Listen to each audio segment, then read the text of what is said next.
Hi, I'm Rhythm of Rhythm and Words. Welcome. Today we're going to talk about domestic violence, something that goes on in every one neighborhood. It doesn't matter the color, it doesn't matter the gender, it doesn't matter the race, the role. Domestic violence happens to a lot of people, and it seems like that it's a touchy situation. So let's talk about it. I can. I'm first and foremost. I want to start this podcast off a little different. I want to start it off with prayer because this is something that's really touchy for me because I'm a domestic violence survivor. Uh, Father God, we just come to you with a heart of repentance. I just ask that you look down over everyone that is hurting. As I do this podcast, give me the words to say, allow me to decrease so that you may increase, and you can speak through me so that people can be healed and people can get courage to go get some help. We thank you for all of these things. Your precious son, in Jesus' name, amen. Um, we may not all believe the same thing, but we're not here for the belief. We're here for the issue at hand, which is domestic violence. Uh, so, first and foremost, I'm actually going to tell you a little about my story. So, just growing up, I seen domestic violence. I seen it. I seen a lot of it. My mother suffered at the hands of my father from domestic violence. And it wasn't until she really got into church that he couldn't hit her no more. But she always protected us. But, you know, sixth grade year was like hardest, you know. And dad tried to commit suicide and came home to mama sitting on the front. Like, that's what I experienced. So this is what I've seen. Domestic violence, you know. And a lot of times, well, let me continue to go. Then when I start having relationships, you don't want what you seen, but for some reason, you that's what you get. I can't even explain it because I didn't want to be in violent relationships, but it seemed like some way, somehow, once the relationship would start, some type of violence would happen. I had this thing, so my defense was I stabbed, not giving any light to that, but I had a conversation with a cousin, and he was like, well, you did this and you did that, and you're not a victim. It's okay for people to think like that. However, me growing up with a lot of boys, the first thing to do, like, them ain't your cousins, and I'm going to do this to your cousin, so you try to handle it yourself. Of course, they don't understand that, but okay, so after a person would hit me, I responded with violence. You know, you hit me, I want my lick back, and I drew blood. Wasn't a good thing, can't take it back. But everybody that did something to me, I got my lick back. Lick back. Uh, and people would try to say, well, you wasn't no victim, but I really was. And it seemed like every relationship was that from the marriage, everything started good, and then it became control. I don't want you doing this. And I was younger, married to an older man. I was welding. He didn't want me welding. When I got the medical assistant, I don't even like the medical field. Second marriage, I was a project manager for a demolition company. He didn't like that. I went and became a hairstylist. I've watched my mother slave doing hair. And I never wanted to do hair because I knew how hard it was. Because after my dad did all that he did, my mom had to work sun up to sundown, but she kept food in the house and kept the bills paid, you know. And you would think that, you know, you get the support from the church. A lot of those people, they just talked. There wasn't no help for domestic violence in my mom days. You know, she had to go through it. She didn't get family help. She went through that herself. My brother, sister, me, we had to go up against my father, watch my mother survive it. I don't even want to, because I want my mom to be able to tell her story, so I don't want to really tell it. But that is the foundation of what I've seen in domestic violence. And like I say, when I started dating, I started seeing, it was like almost not dating my father, but those same signs. And it didn't start off as the signs. It started off as good relationships, and then boom, it turns to violence. And somebody say, well, sometimes you see signs. I really didn't see signs, or if I was, I wasn't really paying attention to it, because as a young person, you really just living. At this age, I say last year, I started dating a guy, and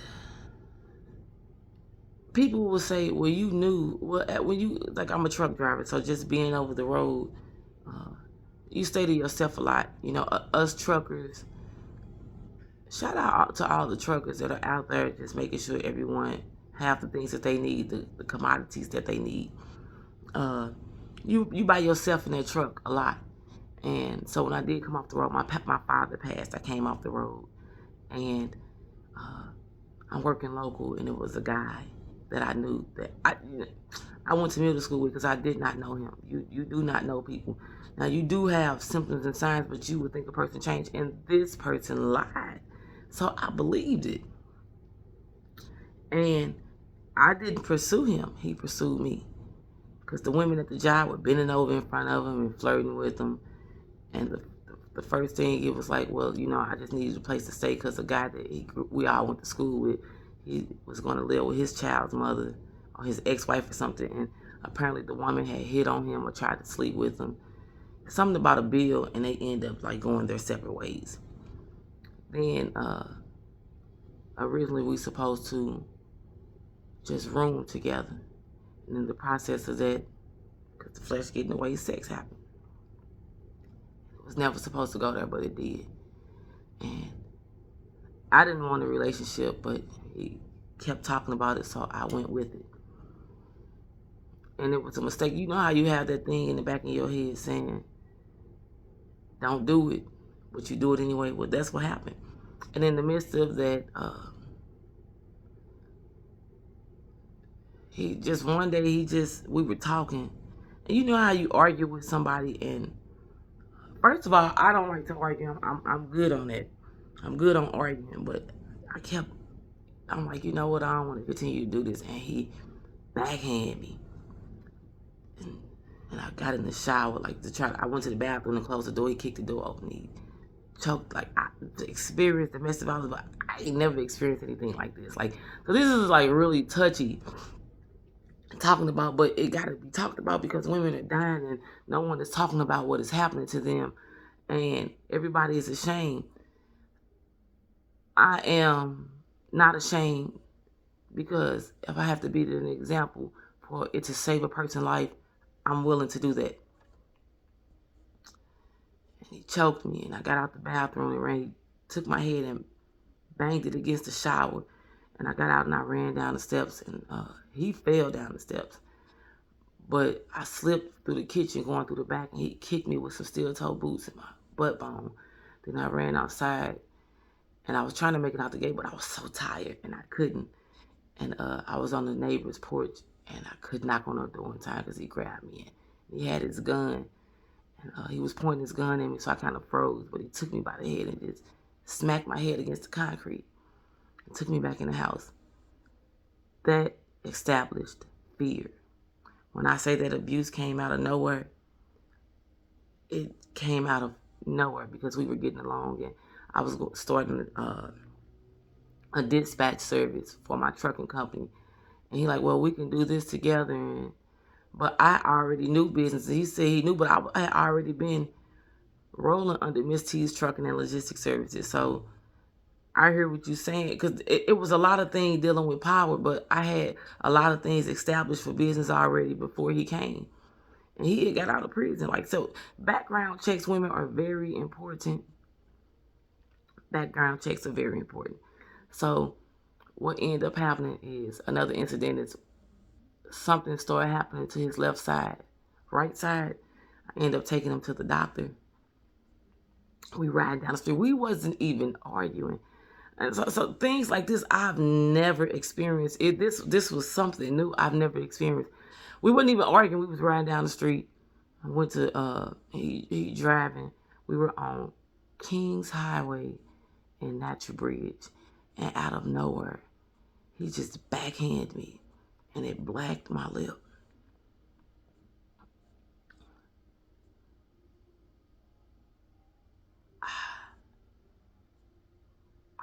I thought we was in the car crash. Then I came to the realization that he had hit me. I didn't understand why. When I came home, I cried in the car. But when I came home, I seen my son, and my son was sitting on the front, and I showed him, but I was laughing, trying to play it off. I didn't really show him. My son seen it, my oldest son, 28. I was so ashamed, but when he seen it, I just played it off because I didn't want him to do anything to my son. So he had already told me he was a vindictive person and that his son was killed because something that his child's mother did, and he was mad. And after that, I was done. I'm like, I don't want to be with you no more. No, I got to go back because after the incident in the home, the next day he was fighting me. I started fighting back. And he ran outside. Like when he ran outside, I didn't fight back. When he went outside, I grabbed the board and was trying to hit him with the board. I had to go back, you guys. I'm sorry. Cause this is the conversation that my cousin brought up. We was at the barbershop, and he was like, "Well, we seen you hitting him with a board." No, you seen him come outside and play victim, and I tried to get my lick back then. His cousin pulled up. He was like, "She trying to hurt me," but remind you, he had already kicked me with those steel toe boots, slapped my head against the wall. I got a scar over my eye, where he tried to scratch my eye out, and he told me that just because I wanted to leave him, he was gonna leave me with a scar where I can't. Where every time I see it, I was gonna think about him. Okay, so let me keep going back. So when my son seen it, my son was like angry. Mom, leave him alone. Nobody knowing that I already told him, look, I don't want to be with you no more. His thing is, nobody breaks up with me. Don't nobody break up with me. That's fine. I need you to leave me alone. So the stalking began. No, yeah. So when my son seen it, I'm like, you need to go. Like, my kids don't like you. You done did this to their mama. I don't want to be with you no more. The May the 2nd, I think we went to his doctor or something, May the 2nd. And I'm going up to the date where this incident happened because he ran me over with the car. May the 2nd, we came, and my son usually parks in front of my mother's house, but this particular day, he wasn't parked in front of my mother's house. He was parked across the street in front of my apartment. And when he seen it, he just drove off real fast because I'm like you need to get your stuff and you need to leave. We were, I had a growth tent and some other things where we were trying to join for business, but I was doing all the business myself. Sorry, you guys. And he wouldn't let me out of the car. And he drove me to Illinois. And we could pull up into the store. He make me go in there and get him some liquor. I'm already scared to get some liquor because I don't even want to be in this car with you. I just need you to leave me alone because I just asked you to leave me alone. And I don't think he took me somewhere. When I came out of wherever I was at, he was there. So when you see a person there that's abusing you, that have abused you, because I was already scared, you just get in the car, because you don't know that I got a family full of male cousins, and for some reason, nobody ever think that they all my cousins, but he's sending these threats. And I'm at an age where I own my business, so I'm trying to get things established. I'm back in St. Louis, working locally. Oh my God. Yeah, so I'm sorry, you guys. It's just, because this is the day that it happened. This is May the 2nd. And we go to, like, I get the liquor. I try to run across the street. And I'm fat, so I can't really run, I'm not really fat, but, I'm winded because I used to smoke cigarettes, smoke marijuana. So I can't really run. And he pull up on me with the gun, like, get in the car. And I'm like, just leave me alone. Because if I could have made it across the street, because I made it off that side, I gave him a lick and just broke out running. I made it off that side, and I get to the street, and I'm trying to go to the lot over there behind the houses. Now, I'm in Illinois. I don't know where I'm at, but I know if I make it behind them houses, I'm going to disappear. He got to come find me. I can get in some bushes or something to just get away from him. But when he pulled up on me, I was in the middle of the street. I didn't even make it across the street. He had that gun pulled.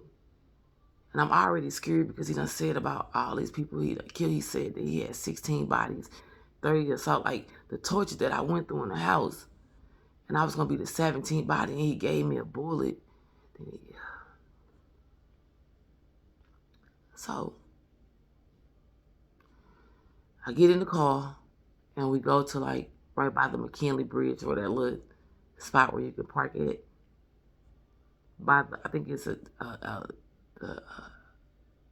light company right there. And he's sitting there talking. And I'm asking him to leave me alone. He drinking. He said, I told you, don't nobody leave me alone ever. The relationship don't end till I say it end.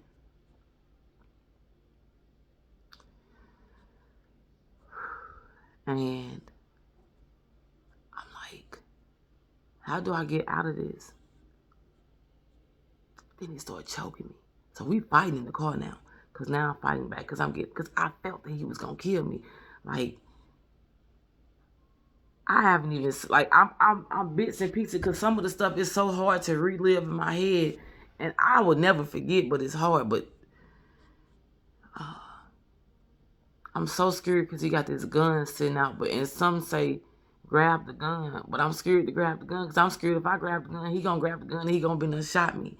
Like, I'm not a scary person, but in this situation, like, this dude was a monster. Like, I was scared.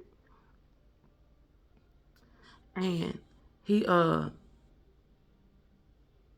like, what did he do? He choked me, pushed my head up against the window, and I spit on him. And jumped out the car and grabbed my phone and smacked his window. And broke the windshield. And I started running, because the bridge right here, but it's a walkway around here. Dude started his car.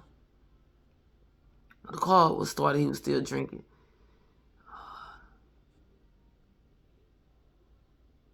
And he ran, like, he came behind, because the walkway, it had, like, these bars right here, like,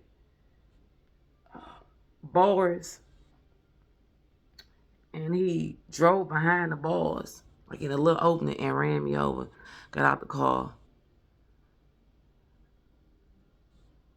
I was on the phone with my son, like, telling my son to meet me on the other side of the bridge.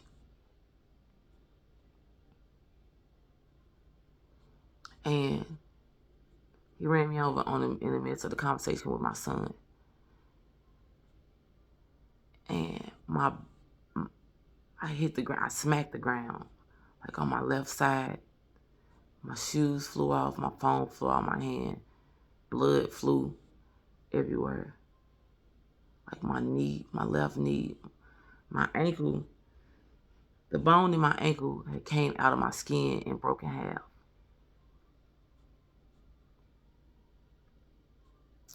And my leg was just hanging like a chicken wing, like my ankle was. And he got out the car with his gun. And my son was screaming like, Mama, Mama, what happened? And I'm like, and I grabbed for my son. I'm scared now because he got this gun. I'm like, son, I'll call you back. And I gets off the phone. And I get the anger and the frustration of my son, but he had his kids. And he wanted to comfort me, but this man got this gun. He already mad that his son had died and he want his lick back.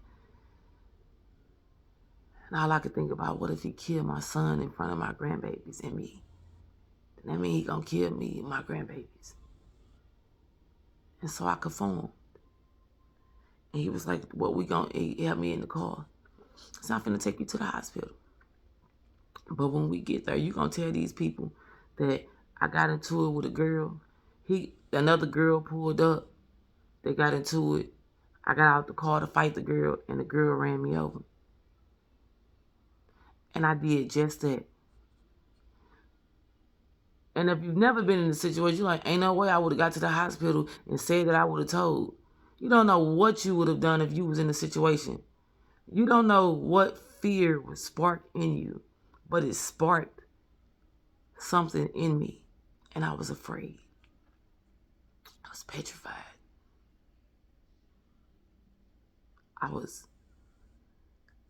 But the doctor, the nurse knew something was wrong. I couldn't really make eye contact with her. You know, the crazy thing about this is a nice looking guy. The black lady that came to put the paperwork in, she was flirting with him in my face. She wasn't paying attention to me. And that was the thing because he was a nice looking man. The women would flirt in my face. I just wanted him the hell away from me. I got to keep going. So I'm in the hospital. Like, he done argued. Like, after this surgery, I didn't have surgery that day. He sat there with me. He did not leave. I was scared. I just wanted to say what had happened, but I couldn't. After the surgery, I get out the 2nd. I had surgery on the 3rd. I'm home on the 4th. He comes home with me. Well, before I get home, the nurse knew something was wrong. She just didn't know, and I couldn't tell. But the lady that was in the like I say, the lady that was registering, they flirting back and forth. I don't give a damn. Get him away from me. Take him so I can tell. Because I can't tell. So I'm looking away. Like, I'm looking. I see them, but I'm looking. He looking up and down, looking at her, but she's smiling, making sure I ain't looking. But I see y'all. But I don't care. If you take him, I'm going to tell. You ain't flirting hard enough. Get him the hell away from me. That's just what my mind frame was. And I get home on the 4th, the 5th. Nope, I get home on the 4th. And he tortured me on the 4th. I had nerve blockers in my leg, so I couldn't move my leg. My daughter, she called to check, but I couldn't. My daughter, she was in the military. I think she had just came home. No, she wasn't home yet. She was in college still before she went out to boot camp. And she was like, what my mama doing? And I talked, but I couldn't really talk. But it's like she knew something was wrong. Oh my God, he tortured me. Like, so some of the things I can't really talk about yet, y'all, because he had ran over my cat and killed my cat. And he let me know he killed my cat. That incited fear in me as well. Rest in peace to Jerry. Like,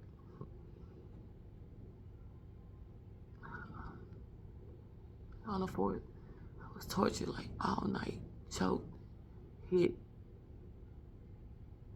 Like, you ain't gonna get away from me. Told me he was gonna put me in my trunk and take me to Phoenix.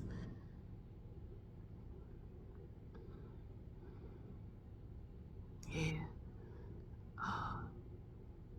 On the 5th, my legs started moving. About 3 o'clock in the morning, I called my daughters. And I know they were asleep, but I just wanted, cause I'm laying next to him sleep, and he don't think that I can move now. But this leg is moving. And I'm like,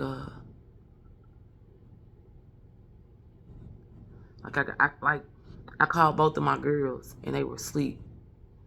And so I'm sliding down the steps. Oh my God, and this nigga wake up. He point the gun at me, telling me to get upstairs. He go back up there, he drink, and he go to sleep. He go back to sleep. I'm sitting in the chair now because I couldn't get back in the bed, and I'm just rocking back and forth. I'm like, I gotta get up out of here because this nigga gonna kill me. Because he done already had this whole conversation with himself. Like, and he done had conversation with women over the phone and all this. He doing all this, you know, and I'm not caring. Like, he telling me what I'ma say to the women. I'm doing whatever he's saying. He telling me he gonna kill me before he go to the other woman. I'm like, I'm gonna help you get with her. Like, whatever you need me to do, I'm gonna do it. Man, so on the 5th, when I get downstairs, because it's about 3 o'clock in the morning, about 3:30, I get downstairs, he wake up. About 5 o'clock, he don't wake up because he get up, he start drinking again after he get me back up the steps. You know, I only made it to the 2nd floor because we were on the 3rd floor. So I had to slide down the steps. I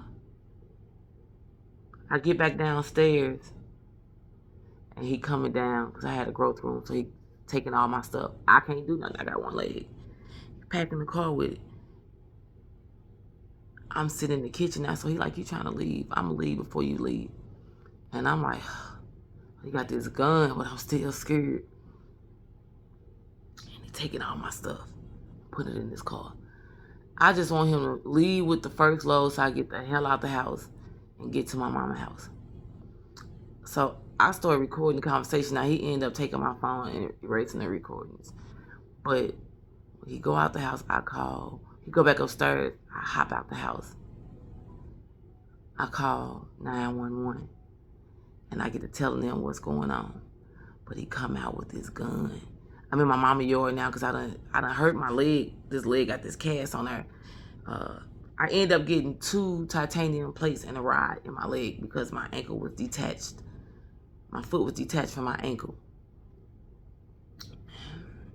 And it had to get fused. My bones had to fuse back together.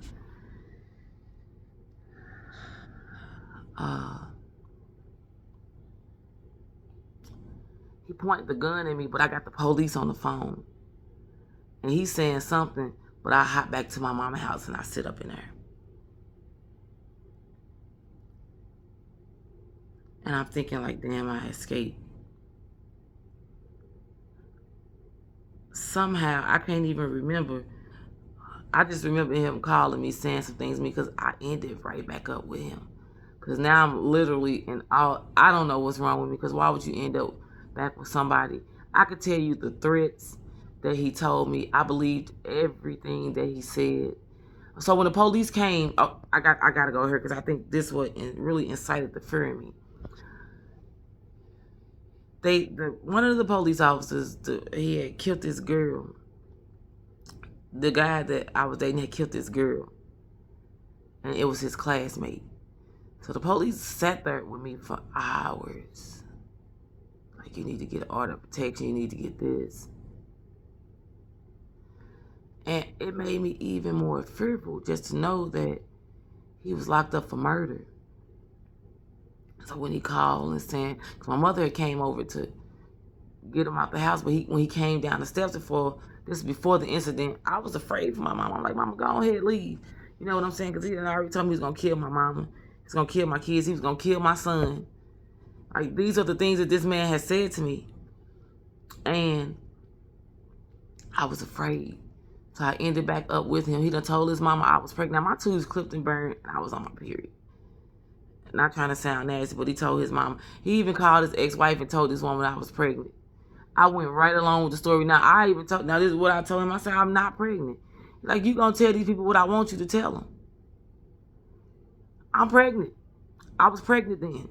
After he said I was pregnant, he said that. I'm like, I'm not gonna go along with being pregnant because I'm not pregnant. My tubes clipped and burned. I can't get pregnant. So you gonna go along with what I tell you to tell him, and I did that. Then he had some married lady from the gas station calling, and a girl I used to go to school with calling. He wanted me to argue with this lady. And I'm like, I don't want to. I just want you to leave me alone. He's like, well, this going to help me leave you alone because this is the next place I'm going. I still couldn't argue with her because that lady didn't do anything to me. And then he used to beat that girl when we was in middle school. So, she had little kids. The stuff that he just said about the people, I don't even want to bring the highlight to what he said because I don't want to make nobody look bad for going through what they went through. But one particular girl, we didn't even argue. Yeah, everything he told me to tell that girl, I said to her. And I wasn't trying to push him out on another woman. I was trying to get him away from me. But we can't, like, I went to his mom's house, like, because I went to my daughter's house at first. And my daughter was like, well, you're not finna keep leaving my house and going with him. Well, every time my daughter left, it's like this dude was sitting outside. And he like, I'm at the door. Either you going to let me in or I'm going to kick it in.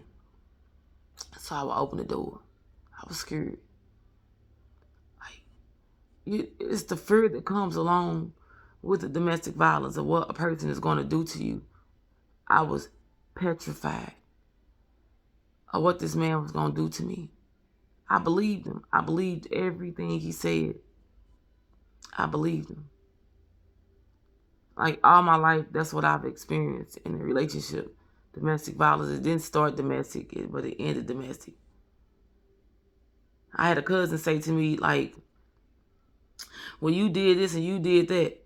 Well, just growing up with a bunch of boy cousins, automatically the men say, call your cousins, so I ain't gonna call nobody. I will handle it myself. After you hit me, I'm gonna hit you back. Or the cousin said, well, this dude was a good dude. You don't know what that person was when y'all went around, because everybody gonna be good when you got a bunch of boy cousins. But in the house by yourself, the monster really come out. Because dude around my brother was like, man, we in love, and this dude was going upside my head, beating me. And I'm not scary or fearful by a long shot, but that boy incited so much fear in me. To get away, I ended up going to a domestic violence shelter. I ended up going to a friend of mine who ended up doing some crazy things and then playing victim. I ended up going to a domestic violence shelter. This is where I was so fearful and paranoid, like just scared. I was in a domestic violence shelter. I went to Rolla, Missouri. I ended up seeing the guy that I went to school with. He was a cab driver because Alive, shout out to Alive. There's a lot of domestic violence facilities that can help you when you're trying to get away from a person. So that's my story. I actually wanted to go into a little more about domestic violence because you can't talk about nothing that you have been through. And it's more in detail. I just can't relive some of those things because I have to go to court on everything that happened. I'm afraid to relive them, ashamed to even talk about some of the things that happened to me. But I wanted to give like a outline of just some of the things, some of what I experienced. I had to go through that alone. It was strangers because what an abuser does, he'll talk to the people around you to make it seem like, because for some reason he was able to convince people that I ran over myself. How do you convince someone that you run over yourself? But that's a whole nother story. So, domestic violence is a pattern of abusive behaviors in any relationship that is used by one partner to gain or maintain power, control, or over another intimate partner. It can result in physical injury, psychological trauma, and even death. The devastating consequences of domestic violence can cross generations and last a lifetime. The silent suffering of many is heartbreaking, and we only begin to hear their experience when the conversation starts to happen in the opening. That's why it's very important for me to talk about this, because women are dying. We're dying at the hands of people who said that they love us because they don't want you to leave. And that was his thing. Nobody leaves me. It was a plethora of women that wanted him, that he were even talking to. But the fact that I didn't want to be with him triggered something in him because he said no one leaves him. The stories of what he did to his kid's mother, I couldn't even mention that woman because she went through the most. And she has his children.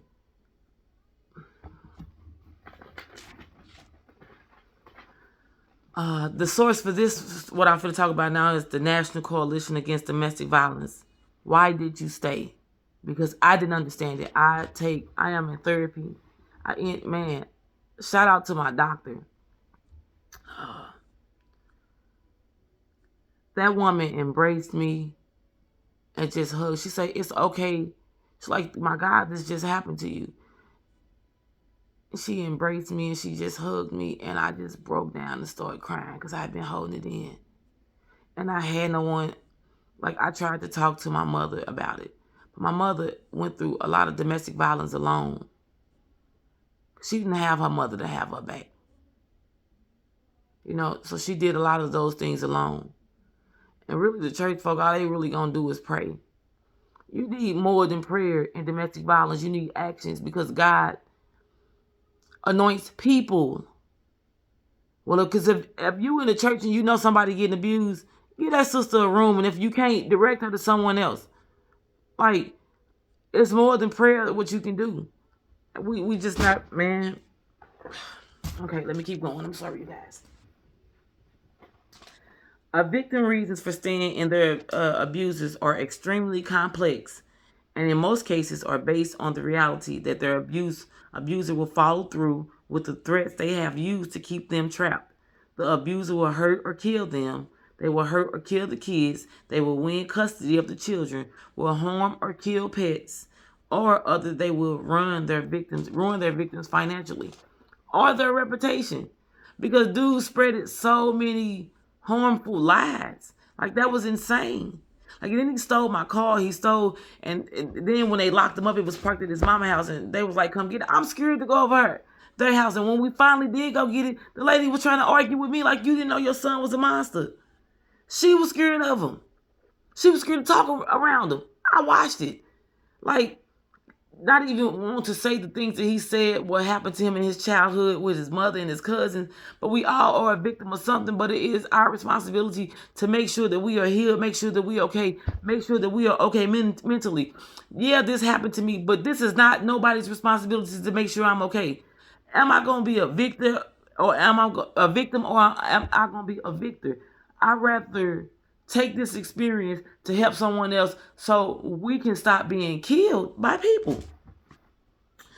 Recent study of intimate partner homicides found, listen to this, you guys, found that 20% of homicide victims were not the domestic violence victims themselves, but family members, friends, neighbors, persons who intervened, law enforcement responders, or bystanders. Like, it's cool that you want to help somebody, but you literally have to be careful because they will kill you too. So I get it. Additional barriers to escaping a violent relationship include, but are not limited to, fear that they will become more violent. This man was telling me that he was going to kill my mama, kill my kids, kill my cousins. I had a cousin that would sit on this, the very cousin that said, "You not a victim," that tried to have, because I wasn't going to argue with it. My cousin lost his mama. Rest in peace to my TT. Not a victim. He didn't even think that my cousin. He was standing in the window with a gun, saying he was going to go out there and shoot my cousin. I had to plead with him. I actually ended up calling my mama, like, "Mama, who is this to me?" And my mom was like, "Yeah, that's your cousin. That's my baby sister's son." Had to prove that was my cousin, because my cousin would park on the front. You know how your cousin park on your front, and I was living next door to my mama, so he would just park right there. But he wanted to kill my cousin. Unsupportive friends and family, knowledge of the difficulties of single parenting and reduced financial circumstances. These are the additional barriers to escaping a violent relationship. Victim feeling that the relationship was a mix of good times, love, and hope, along with the manipulation and intimidation of fear. Victim lack of knowledge of or access to safety and support. Listen, how many of you guys in a domestic violence relationship, because there's a lot of us in it, how many of you have a safety plan? Start creating your safety plan and start saving your money. Call someone to get some help. Fear of losing custody of your kids. I'm just going to say this. You have to start calling 911, and you have to get ready to, even if you have to be homeless, you have to be willing to do that. Listen, my kids was like, "You can come. I don't want to come to your house. As long as this nut out of jail, wherever I'm at, he gonna find me." Wherever I was at, he kept coming to my door like, don't have him in my house. And I keep saying that I'm not. He coming. When he at the door, I'm letting him in or he going to kick it in. I believed that he was going to kick the door in. Lack of having somewhere to go. Example, no one to help, no money for hotel. Shelter programs are limited. Shelter programs are limited. There are a lot of people in domestic violence shelters. Where I was at, one of the domestic violence shelter that I was at in Raleigh, sad to say, but it wasn't really for women of color. I experienced racism there. And even though they tried to sugarcoat it, you can't sugarcoat racism. And even one of the workers were racist. And the other worker, like, what she was telling her life how her husband didn't like black people. And yeah, like, so one of the white girls said, don't stand behind her. She don't like black people standing behind her. And one of the things were, well, for you to be safe if you get inside. So they didn't do anything to that white lady. They let that lady stay there. And she was racist. And she specifically told me that she didn't like black people. And I told them what she said. They let them stay there. So I knew that I wasn't welcome. And so I got myself on and got away. Now, they do pay for counseling because I do therapy. But I will not sugarcoat what them people did to me in there. One of the workers like, I don't want you behind me either. I'm like, dang. I didn't get an attitude because I had already been through something. I don't want to do that. But yeah, that is the Russell House. I definitely would say what they did. But that's what happened. Now the director, she was a sweetie pie, but she did not do anything to protect me. She didn't make sure I was safe in there. When that lady did that to me, they chose that. I ain't gonna even say they chose that lady, but they kicked another girl out because she got aggressive. And when that lady became aggressive, and I told they didn't do anything, I stayed to myself. So the lady, she just let me know she didn't like black people. So every chance she got, she would say something. I just stayed out the way, like, because I'm already going through something. And at the drop of a dime, your life can change. Because I was scared of him, lady. I ain't scared of you. But I just want some help because I'm scared. I was scared to come back to St. Louis. Okay, so fear of homelessness may be their only option. Religious or cultural beliefs, practices may not support divorce or dictate outdated gender roles that keep the victim trapped. I am going to say this. If you are in a religion or church that wants you to go back to an abusive relationship, that is not God. That's not God. That is control. That is a cult. Because why would somebody want you to be hurt? And what I've seen, let me see, hold on. Believe that two-parent households are better for children despite abuse. I believe that I was married. My first husband was the same piece of, like this. He wasn't as worse, but it was the same thing. And I believe that, but it was only so much abuse that I can take before I got away.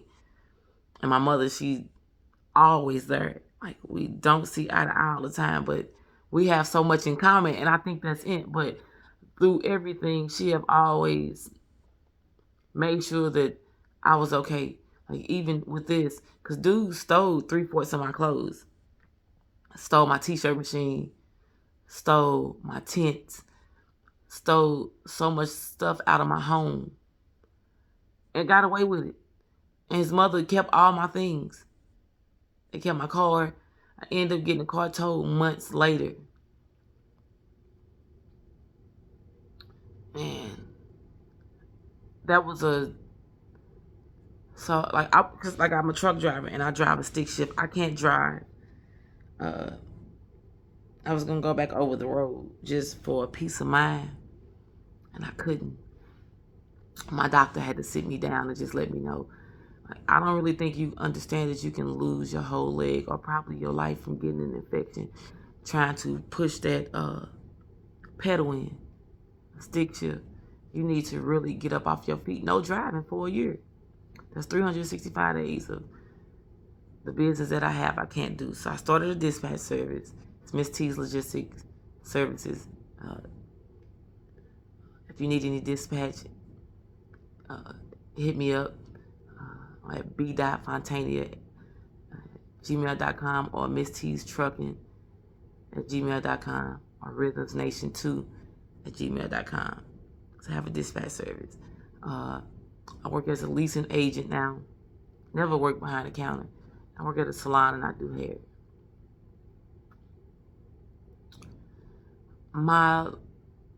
Like I say, a lot of my life I've seen abuse, experienced it. Because my father didn't just abuse my mom. He would whoop us sometimes. Just me and my brother, you know. But I seen strength in my mother. And she didn't have anyone to come to her safety, to come to her protection. We went to a church, but it was just prayers. And it seemed like sisters and aunties and cousins, they always choose the guy and make it seem like the person that's getting beat or wrong.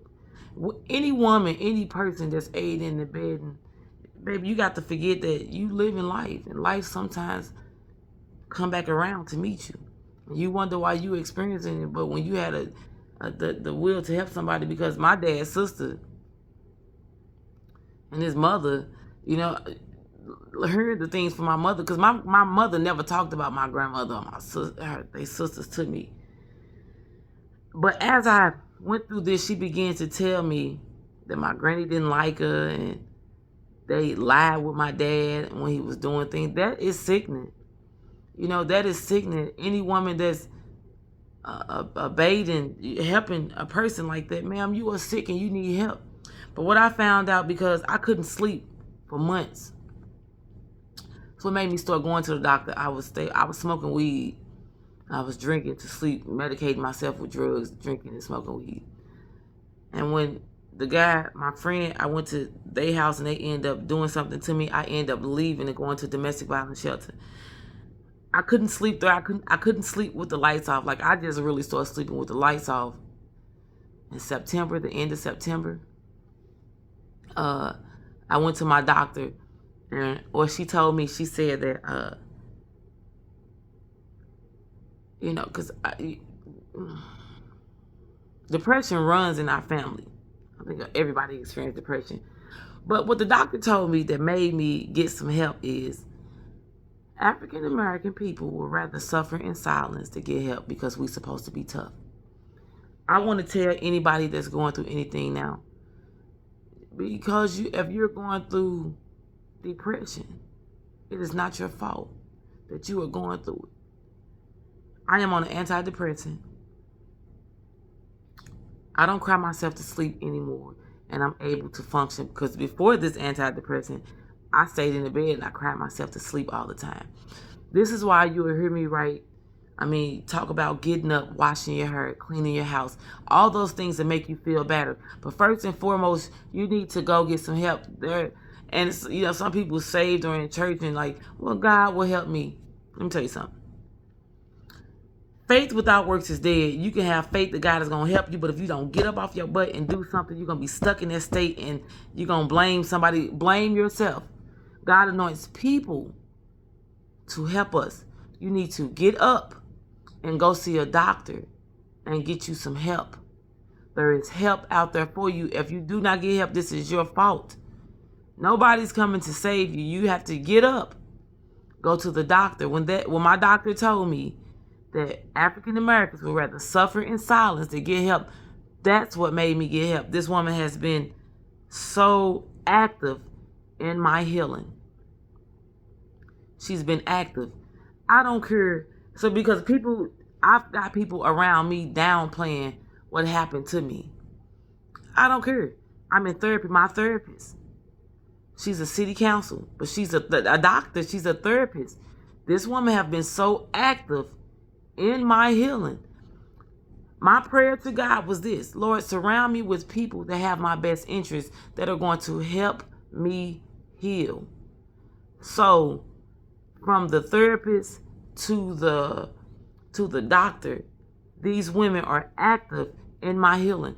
I got on the women's prayer line with the mothers of the church, first ladies. It's a prayer. I pray for first ladies because a lot of women inside the church, they experience violence from pastors and different things like that, and they sit there and act like it's all good while the secretary and everybody else. That's a whole nother story out. So I ain't trying to take it there, but I pray for them because that's a form of abuse too. To sit there and take it, like I know, I pray for everybody. Like I don't have enemies, so if you thought that we had, a friend of mine that I've dated before reached back, like, and I told him what happened, like, oh, I want to be in your life, and then in the end, when I didn't, I'm like, well, I don't date. You can be my friend, so we friends.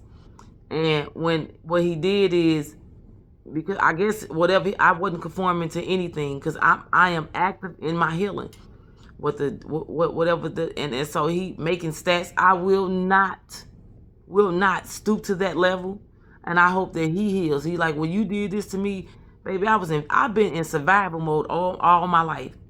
Can't take back nothing from my past. If I apologize to you once, I'm not apologizing anymore. I can't take back anything that has ever happened to me or what I have done. But if I extended my apology, I'm sorry. And I forgive myself. And in my healing, I deal with things that have happened to me or what I've done to others. And I just hope that those people find peace.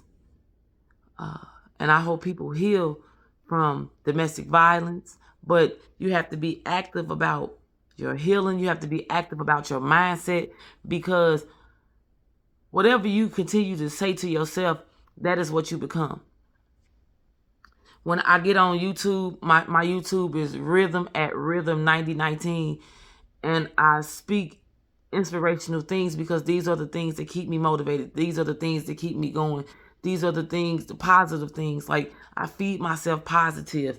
I surround myself with positive people. If we don't have the same conversation, I cannot be around you. I don't want to talk about what they doing or what she got going on. Because a lot of us are in survival mode. I'm no longer in survival mode. I'm living and I'm healing, and I don't date because that is what is healthy for me. Like I was telling you with my cousins, they like, oh, you're going to have somebody, April. It's okay for him to think like that. However, he needs to heal. When you see a person and they steady trying to do the dozens, or they saying mean things to you, I say pray for them. That is like even the guy that I said that I dated and he trying to be mean and make the stats, I won't make a stat back. He actually thought some stats was about him, and it was about people that need to heal. It had nothing to do with him.